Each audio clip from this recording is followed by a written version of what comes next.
요한복음 2장 1절에서부터 11절 말씀입니다. 사흘째 되던 날 갈릴리 가나에 혼례가 있어 예수의 어머니도 거기 계시고 예수와 그 제자들로 혼례의 청함을 받았더니 포도주가 떨어진지라. 예수의 어머니가 예수에게 이르되 저들에게 포도주가 없다 하니 예수께서 이르시되 여자여 나와 무슨 상관이 있나이까? 내 때가 아직 이르지 아니하였나이다.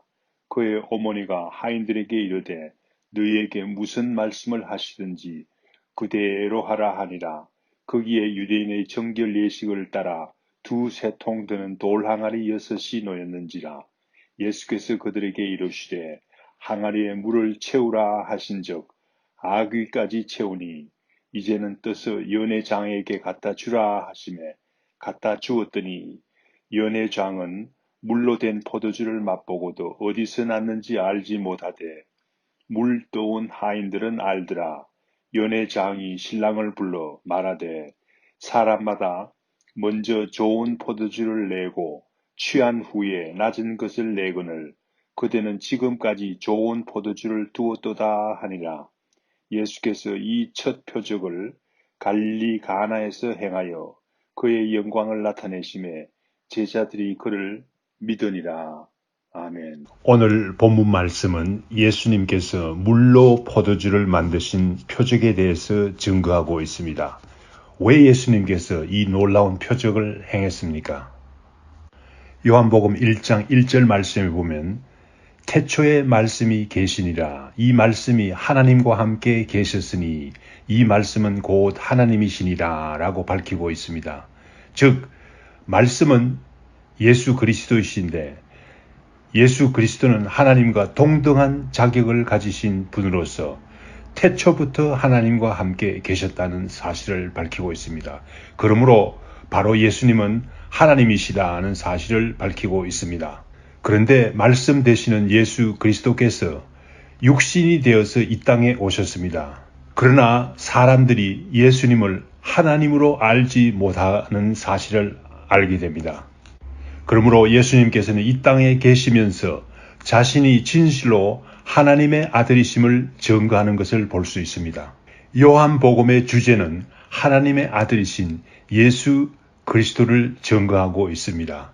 요한복음 3장 16절 말씀에 하나님이 세상을 이처럼 사랑하사 독생자를 주셨으니 이는 그를 믿는 자마다 멸망하지 않고 영생을 얻게 하려 하심이라 라고 밝히고 있습니다. 그렇습니다. 인간에게 가장 중요한 사실은 우리 예수님을 하나님의 아들로 깨닫고 믿는 일입니다.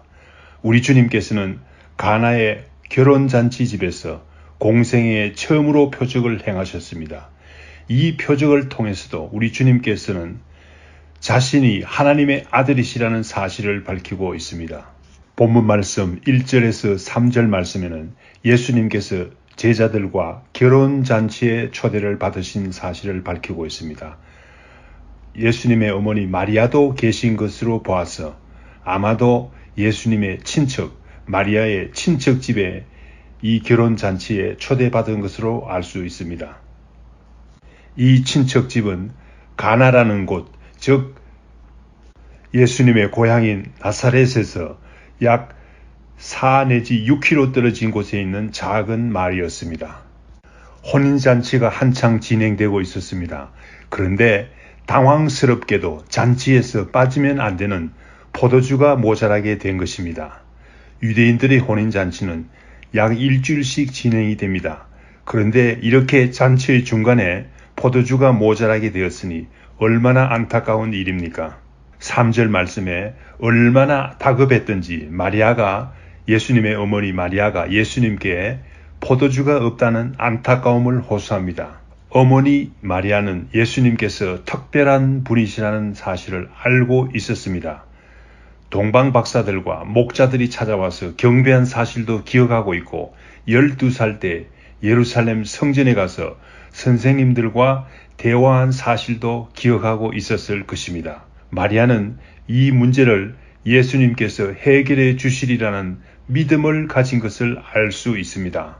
우리 주님을 진정으로 아는 사람은 어떤 사람입니까?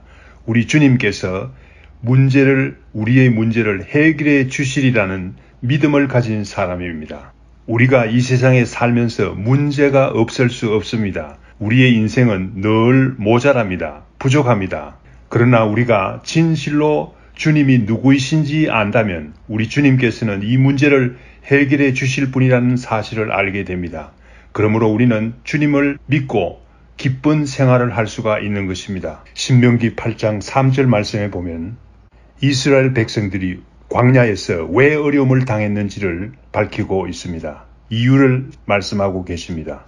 신명기 8장 3절 말씀 읽겠습니다. 너를 낮추시며 너를 줄이게 하시며 너도 알지 못하며 내 조상들도 알지 못하던 만나를 내게 먹이신 것은 사람이 떡으로만 사는 것이 아니요 하나님의 입에서 나오는 모든 말씀으로 사는 줄 내게 알게 하려 하심이라 하고 했습니다. 바꾸어 말하면 우리 주님께서 우리에게 왜 어려움을 허락하십니까? 우리 주님께서는 우리의 어려움을 다 해결해 주실 분이라는 능력이 있는 분이라는 것을 하나님의 말씀대로 살 때 우리는 모든 문제를 해결할 수 있다는 사실을 알게 됩니다. 본문 말씀으로 다시 돌아옵니다. 본문 말씀 4절에서 10절 말씀에는 포도주가 모자라던 곤경에 처한 잔치집이 다시 넉넉하게 되는 사실을 발견하게 됩니다. 4절 말씀에 예수님께서 마리아에게 여자여라고 우리말로는 좀 불공손한 말같이 들립니다. 그러나 원래 헬라어에서는 여자여라는 말이 헬라어로서는 구나이라는 말인데 가깝게 부르는 여성을 가깝게 부르는 존칭어입니다. 아내나 어머님을 구나이라고 이렇게 부르는 수도 있는 것임을 알 수 있습니다. 예수님께서는 마리아의 청을 정중히 거절했습니다. 아직 예수님의 때가 되지 않았다는 것입니다. 그러나 마리아는 예수님께서 무슨 말씀을 하시든지 그대로 복종할 것을 하인들에게 가르쳤습니다. 마리아는 우리 주님이 사랑하는 사람들의 어려움을 그냥 지나가시지 않는 분이라는 사실을 알았기 때문입니다. 우리 주님께서 항아리에 물을 채우라고 하십니다. 돌 항아리 6에다 물을 아귀까지 가득 채우게 됩니다. 이 항아리는 하나에 물 2-3통이 들어가는 작은 항아리가 아닙니다. 큰 항아리입니다. 아마도 큰 장독과 같은 항아리인 것을 알 수가 있습니다. 6 항아리의 물이 다 질 좋은 포도주가 되온 것입니다. 잔치가 얼마나 풍성했겠습니까? 주님께서 물을 항아리에 채우라고 말할 때에 6 항아리에 다 채웠으니 망정이지 한 항아리에만 채웠다고 생각해 봅시다. 포도주가 모자라는데 무슨 물을 채우라고 하십니까? 라고 하면서 예수님의 말씀을 듣지 않았다고 생각해 봅시다. 어떤 일이 일어났겠습니까? 열왕기하 4장 1절에서부터 7절 말씀에 보면 선지자 생도의 아내가 엘리사에게 부르짖습니다.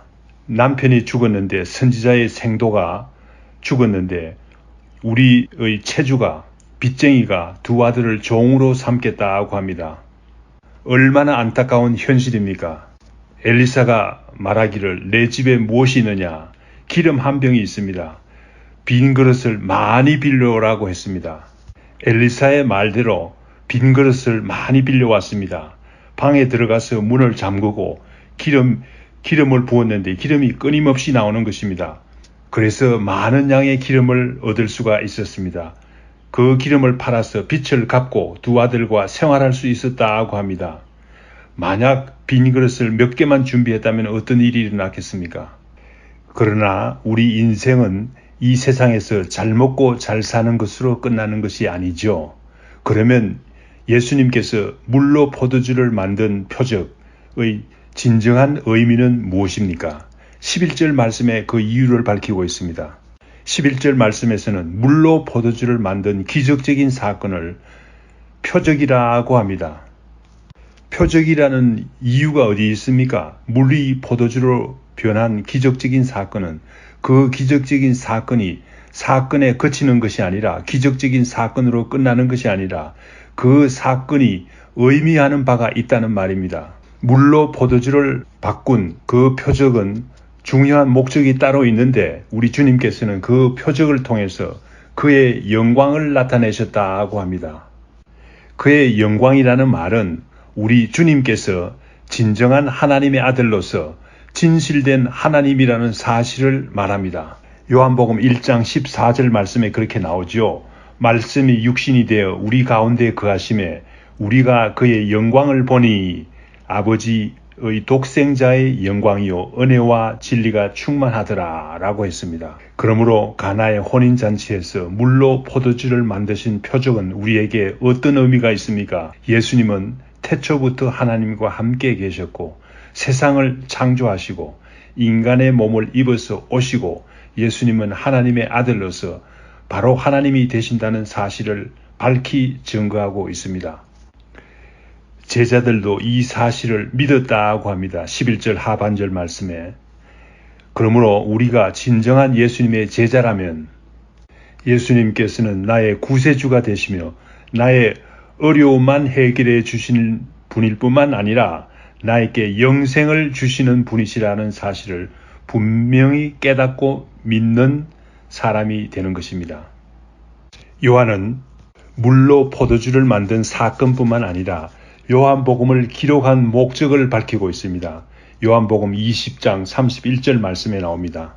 요한복음 20장 31절 말씀 읽어보겠습니다.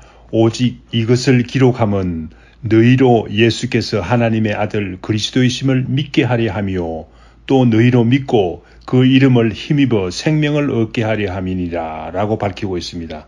그러므로 요한복음 기록 자체의 목적이 이유가 까닭이 바로 예수님을 하나님의 아들로 믿게 하려 함이요 영생을 얻게 하려 함이라는 사실을 밝히고 있습니다.